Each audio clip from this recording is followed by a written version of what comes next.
रंजीत की आवाज सुनकर सभी की जोश और जिज्ञासा दोगुना बढ़ गई थी और वो सभी नरक के द्वार में जाने को तैयार हो गए। इस बार कैप्टन जतिन ने सबका नेतृत्व किया। कैप्टन जतिन ने अपनी टीम के 5 लोगों को पहले टॉर्च लेकर अंदर जाने को कहा। उन 5 सदस्यों को और 5 सदस्यों ने पीछे से हाथ में आग उगलने वाली डिवाइस लेकर कवर किया। इसके बाद प्रोफेसर देव और बाकी के लोग अंदर गए। टॉर्च की रोशनी में अंदर का नजारा अपने असली रूप में सामने आ रहा था। बड़े बड़े पत्थर, पहाड़ों को काट कर बनाई गई सड़कें, जीवित लगने वाली मूर्तियां, खंभों और दीवारों पर उभरे हुए मुंह बनाए हुए भूतिया चेहरे सभी साफ साफ दिखाई दे रहे थे। ऐसा लग रहा था कि यह स्थान नरक के राजा यम और बुरी आत्माओं का सभा स्थल दर्शा रहा हो। कृतिन ने थोड़ा याद करने की कोशिश की और कहा, इस दरवाजे से अंदर आने के बाद हम शायद उस तरफ गए थे ना। ऐसा कहकर कृतिन ने दूसरी ओर इशारा किया। अंदर अंधेरा अभी भी काफी था। कृतिन को नहीं पता था कि कृतिन की बताई हुई दिशा सही थी या गलत, लेकिन कृतिन की बात सुनकर कैप्टन जतिन ने आगे चल रहे उन 5 सैनिकों को हाथ हिलाया और कहा, ठीक है, हम पहले उस तरफ चलते हैं। संतोष सर ने ईशान को इस बार अच्छे से देखने को कहा था, इसलिए ईशान संतोष सर की बात मानकर आगे बढ़ती हुई टीम के बीच चला गया और चारों ओर सावधानी से देखने लगा। थोड़ा आगे चलने पर ईशान को ऐसा महसूस हुआ कि ईशान के थोड़ी दूरी पर एक काली छाया खड़ी थी जो उन सबको घूर रही थी। ईशान ने देखने के लिए अपना सर घुमाया। कृतिन को भी जब यही एहसास हुआ तो कृतिन उछलकर संतोष सर और ईशान के आगे खड़ा हो गया। हलचल महसूस कर सबको कवर दे रहे सैनिकों ने अपने चाकू निकालकर हवा में चलने शुरू कर दिए और बाकी सैनिकों ने भी अपनी बंदूकें और आग उगलने वाली डिवाइस उसी दिशा की तरफ तान दिए। जब उस दिशा में टॉर्च की रोशनी डाली गई तो वहां कोई न था, केवल एक 7-8 मोड़ वाला रास्ता दिखाई दिया। हमें थोड़ा और सावधान रहना चाहिए, पीछे से कैप्टन जतिन चिल्लाए और टीम को आगे बढ़ने को कहा। ईशान ने आगे बढ़ते हुए एक बार फिर से उसी ओर नजर डाली, लेकिन ईशान को समझ नहीं आया कि वो 7-8 मोड़ वाला रास्ता कितना दूर जा रहा था। ईशान ने मन में कहा, हो ना हो, मैंने जिसकी छाया महसूस की थी वो यकीनन वही बड़े मुंह वाला राक्षसी था। उसने इतने लोग और हाथ में हथियार देखे होंगे, इसीलिए आगे आने की हिम्मत नहीं की और पलट के कहीं छिप गया। तभी कैप्टन जतिन बोले, पिछली बार हम पर इसी स्थान पर हमला हुआ था, सभी थोड़ा केयरफुल रहें और आपस में ज्यादा दूरी न बनाएं। ईशान ने टीम के साथ संतुलन बनाए रखने का पूरा प्रयास किया।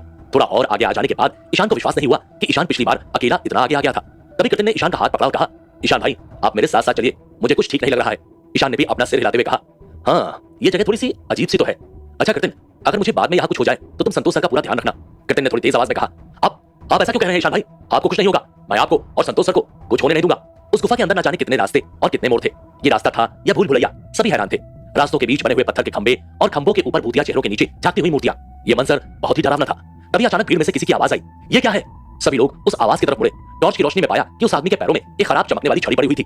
ईशान को याद आया कि ये वही स्टिक थी जो ईशान से डर के मारे छूट के गिर गई थी और चमकना बंद हो गई थी। ईशान ने उस स्टिक को उठाया और कहा, ये मेरी ही स्टिक है जिसे मैंने उस दिन खो दिया था। ईशान ने थोड़ा गौर से स्टिक को देखा तो उस पर कुछ खून के धब्बे और उसमें चिपके हुए काले बाल दिखाई दिए।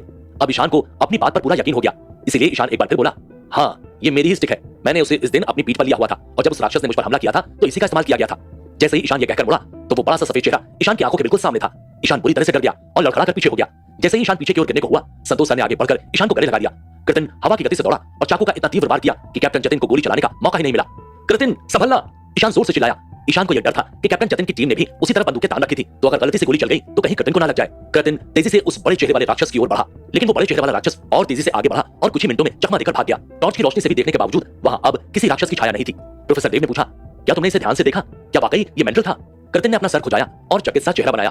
दरअसल कृतिन ईशान को बचाने में उस राक्षस के चेहरे पर ध्यान देना ही भूल गया था, लेकिन विवेक ने शायद उस राक्षस का चेहरा देख लिया था। विवेक ने थोड़ा असमंजस में कहा, मुझे ऐसा लगा है कि वो घोड़ा बंदर था। मैंड्रिल एक दुर्लभ बंदर की प्रजाति थी। कुछ गांव वाले तो मैंड्रिल को बड़े भेड़िए के नाम से जानते थे, जबकि कुछ जगहों पर मैंड्रिल एक घोड़ा बंदर के नाम से जाना जाता था। गांव में बच्चों के लिए तो मैंड्रिल आध्यात्मिक दानव बन जाता था। सोते समय बच्चों को मैंड्रिल की कहानियां भी सुनाई जाती थी। अगर कोई बच्चा सोता नहीं था तो माँ कहती थी, बेटा सो जा, नहीं तो घोड़ा बंदर आ जाएगा और तुझे ले जाएगा। इसीलिए विवेक ने उस बड़े चेहरे वाले मैंड्रिल को घोड़ा बंदर कहा। प्रोफेसर देव ने विवेक से पूछा, क्या तुम्हें यकीन है? क्या तुमने पहले इसे देखा है? विवेक ने कहा, जी प्रोफेसर, यहाँ आने से पहले इस घोड़ा बंदर के बारे में एनिमल प्लेनेट पर दिखा रहे थे। खैर, सभी के पास वहां खड़े होकर ज्यादा बातचीत, सवाल जवाब करने का समय नहीं था, इसीलिए कैप्टन जतिन ने सभी को आगे बढ़ने को कहा। सभी सावधानी से आगे बढ़े। ईशान अभी भी थोड़ा परेशान था। ईशान को यह बात समझ नहीं आ रही थी कि ईशान की वो छड़ी मूल रूप से किसी दीवार के पास गिरी थी, तो फिर वो वहां कैसे आ गई? सभी लोग लगभग आधे घंटे तक चलते रहे, लेकिन बाहर निकलने की बजाय वो घूम फिरकर उसी जगह वापस आ गए जहां से उन सबने शुरुआत की थी। उन्हें लगा यकीनन वो सब कोई गलत रास्ता पकड़े हुए थे। कैप्टन जतिन ने कहा, चलो अब रुककर थोड़ा सा आराम कर लेते हैं, फिर सोचते हैं कि आगे किस दिशा में बढ़ना है। ऐसा कहकर कैप्टन जतिन ने अपनी टीम को तैनात होने के लिए चिल्लाया और कैप्टन जतिन की टीम बाहर की ओर मुंह करके गोला बनाकर बंदूकें तानकर खड़ी हो गई। ईशान और बाकी सभी लोग उस गोले के अंदर सुरक्षित बैठे हुए विश्राम करने लगे। फिर कैप्टन जतिन ने अपनी भौं से गोली और प्रोफेसर रंजीत के पास जाकर बोले, प्रोफेसर रंजीत, मुझे नहीं लगता कि हम सही रास्ते से बाहर निकल रहे थे। ये देखिए, इस दीवार के पास से हमें ये छड़ी मिली थी और हम वापस घूम फिरकर उसी दीवार के पास आ गए हैं। वो देखिए, छड़ी अभी भी वहीं पड़ी है। ऐसा कहकर कैप्टन जतिन ने प्रोफेसर रंजीत को छड़ी की तरफ दिखाया। ईशान भी काफी थक चुका था, इसलिए एक दीवार का सहारा लेकर अपनी आंखों को बंद कर दीवार पर सर टिकाकर वो बैठ गया। कृतिन भी बैग में खाने पीने का सामान लेकर ईशान के पास बैठ गया। ईशान ने पानी की घूंट ली और उस रास्ते को याद करने की कोशिश करने लगा जिससे पिछली बार ईशान बाहर आया था। ईशान ने और पानी पीने के लिए जैसे ही अपना मुंह ऊपर किया, ईशान को सामने वाली दीवार पर उभरी हुई अजीब सी मूर्ति का चेहरा दिखाई दिया। ईशान तुरंत खड़ा हो गया। पहले ईशान ने टॉर्च की मदद से उस अजीब से चेहरे की ओर देखा और फिर बाकी के चेहरों को देखने लगा। तभी अचानक ईशान जोर से चिल्लाया, संतोष सर, डायरेक्टर रॉय, यहाँ देखिए, इस मूर्ति का चेहरा बाकी की मूर्तियों के चेहरों से अलग है। ईशान की बात सुनकर संतोष सर और डायरेक्टर रॉय ऊपर मूर्ति की ओर देखकर बाकी की मूर्तियों से मैच करने लगे। यहाँ तक कि कैप्टन जतिन ने भी ऊपर की तरफ मूर्ति को देखा। ईशान ने उत्तेजित होकर कहा, मुझे मुझे वो दिन अच्छे से याद है। मैं बहुत थका हुआ था, इसीलिए दीवार पर हाथ रखकर चल रहा था और फिर मैंने एक मूर्ति के ऊपर हाथ रखा था, शायद वो भी ऐसी ही मूर्ति थी। ऐसा कहकर ईशान ने उस मूर्ति के खंभे पर हाथ रखकर दरवाजा खोलने का यंत्र ढूंढने की कोशिश की। संतोष सर तुरंत बोले, तुम्हारा मतलब है कि अगर तुम्हें वो पत्थर की मूर्ति मिल जाए तो तुम दरवाजा खोल पाओगे? ईशान ने अपना सिर हिलाते हुए कहा, जी गुरुजी, मुझे यकीन है ऐसा ही होगा। हम उस मूर्ति को दबाकर बाहर चल सकते हैं। हाँ, और मुझे ये भी याद है उस मूर्ति की एक आंख अंदर धसी हुई थी और एक उभरी हुई थी। ईशान की बात सुनकर संतोष सर ने सभी को तुरंत आदेश दिया, तो फिर हर कोई एक आंख वाली मूर्ति को ढूंढो जल्दी। संतोष सर का आदेश सुनते ही सभी अलग अलग दिशा में ऐसी मूर्ति को ढूंढने लगे जिसके एक आंख उभरी हुई और एक धसी हुई हो। कृतिन और ईशान भी अलग अलग दिशा में देखने लगे। तभी अचानक किसी के चिल्लाने की आवाज आई, ईशान भाई यहाँ आइए, देखिए कहीं ये वही मूर्ति तो नहीं है? उस आदमी की आवाज सुनकर ईशान, कृतिन और बाकी सब उसी दिशा में दौड़ पड़े। ईशान ने देखा कि वहां दीवार पर एक काले चेहरे वाली पत्थर की भयानक मूर्ति थी जिसकी एक आंख उभरी हुई और दूसरी अंदर को धसी थी। उस मूर्ति की ऊंचाई लगभग उतनी ही थी। ईशान जितने कद का आदमी उस मूर्ति की आंख को आसानी से छू सके। ईशान उस मूर्ति को देखते ही संतोष सर की ओर मुंह करके चिल्लाया, हाँ हाँ सर, ये वही मूर्ति है। गुरुजी, ये वही मूर्ति है। मैंने इसी की आंख को दबाया था और तब दरवाजा खुल गया था।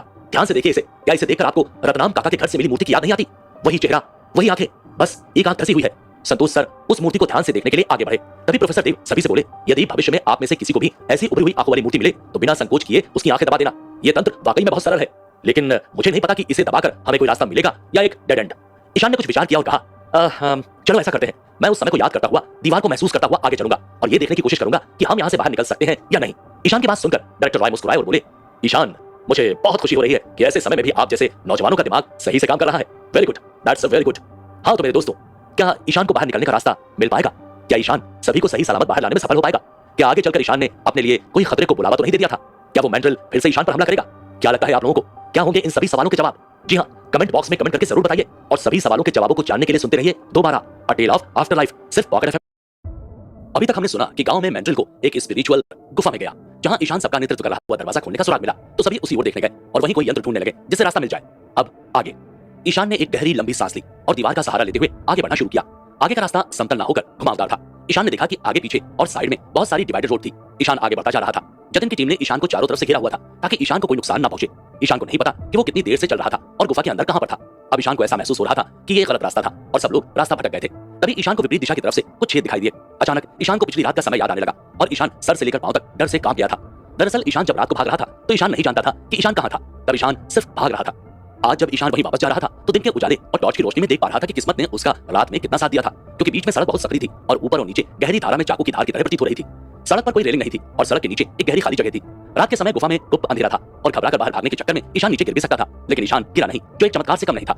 ईशान रात के बारे में नहीं सोचना चाहता था, लेकिन गुफा और रास्ते को देखकर ईशान यही सोच रहा था कि अगर रात को ईशान भागते भागते किनारे पर चला जाता तो क्या होता। शायद तब ईशान यहाँ आज नहीं होता। ये बात दिमाग में आते ही ईशान के डर के मारे हाथ पैर कांपने लगे। चाहे ईशान इसके बारे में सोचे चाहे ना सोचे तो भी ईशान कांप ही रहा था। अगर ईशान थोड़ा सा किनारे की ओर जाता तो ना जाने ईशान के साथ क्या हुआ होता। ईशान अपने ख्यालों में खोया हुआ था। तभी संतोष सर की आवाज सुनकर ईशान अपने ख्यालों की दुनिया से बाहर आया। संतोष सर कह रहे थे, ईशान, क्या तुम सच में उस रात विपरीत दिशा से आए थे? संतोष सर ने अविश्वसनीय ढंग से पूछा और सिर नीचे करके देखा। थोड़ी देर के लिए संतोष सर भी डर गए थे।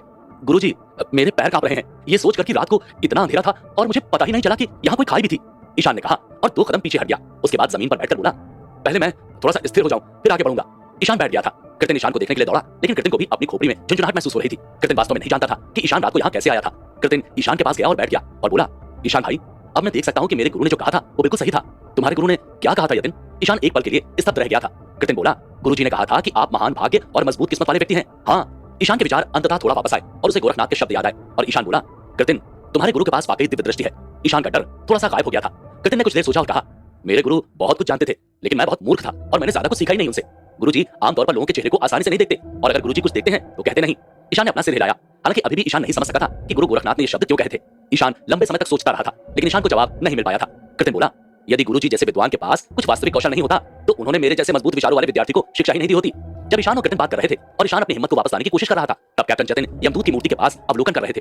कैप्टन जतिन का अवलोकन अब पूरा हो चुका था और अपने अधीन सिपाहियों को जतिन पहले ही तैयारी करने का आदेश दे चुके थे। कैप्टन जतिन ईशान और कृतिन के साथ धीरे धीरे रास्ते से गुजर रहे थे और दूसरे छोर पर पहुंच रहे थे। इस छोर पर पहुंचने के बाद कैप्टन जतिन और सिपाहियों ने पुरातात्विक टीम की मदद के लिए एक मोटी रस्सी खींची थी। विवेक और सूरज रस्सी को पकड़ने के लिए उत्सुक थे। विवेक और सूरज ने रस्सी को पकड़ लिया था और रास्ते पर सावधानी से चलने लगे थे और विपरीत दिशा की ओर चले गए थे। क्या ईशान अब बेहतर है? संतोष सर आए और कृतिन से पूछा। कृतिन खड़ा हुआ और कृतिन ने ईशान को हाथ पकड़कर ऊपर खींच लिया। कुछ गहरी सांसें लेने के बाद कृतिन ने कहा, हाँ गुरुजी, अब ईशान बहुत बेहतर है। बात सिर्फ इतनी है कि ईशान अभी भी थोड़ा सा डरा हुआ है। संतोष सर ने सिर हिलाया।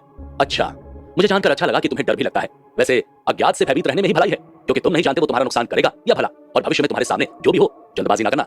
जी मैं याद रखूंगा। ईशान ने नम्रतापूर्वक कहा। यमदूत की मूर्ति के पास से जाते हुए ईशान ने कैप्टन जतिन को देखा। कैप्टन जतिन खड़े होकर आगे देख रहे थे। तभी कुछ आवाज सुनकर कैप्टन जतिन ने पीछे मुड़कर देखा और ईशान को कर्टन के साथ पास आते देखा और पूछा, ओ ईशान, कैसे हो अब? क्या तुम डरे हुए हो? ईशान मुस्कुराया। कैप्टन जतिन, आपने ठीक कहा। हाँ, मैं अभी डरा हुआ हूँ, लेकिन मेरी हिम्मत स्थिर है। आगे ईशान बोला, रात को बस मैं यहाँ से भाग गया था और मुझे बस इतना पता है कि मैं थोड़ा डरा हुआ था। कैप्टन जतिन मुस्कुराए। ठीक है ईशान, तुमको एक बार फिर से हिम्मत करके जाना होगा। ईशान, तुम डर को जीतने नहीं दे सकते हो, है ना? ईशान ने कैप्टन जतिन की तरफ देखा। ईशान ने अपनी आंखें झपकाई और ईशान फिर से चल पड़ा जिस रास्ते से ईशान रात को आया था। संतोष सर ईशान के पीछे चल रहे थे और अंत में कर्टन भी चल रहा था। जब ईशान बीच में चला गया तो ईशान ने नीचे देखने के लिए अपना सिर घुमाया और नीचे देखा।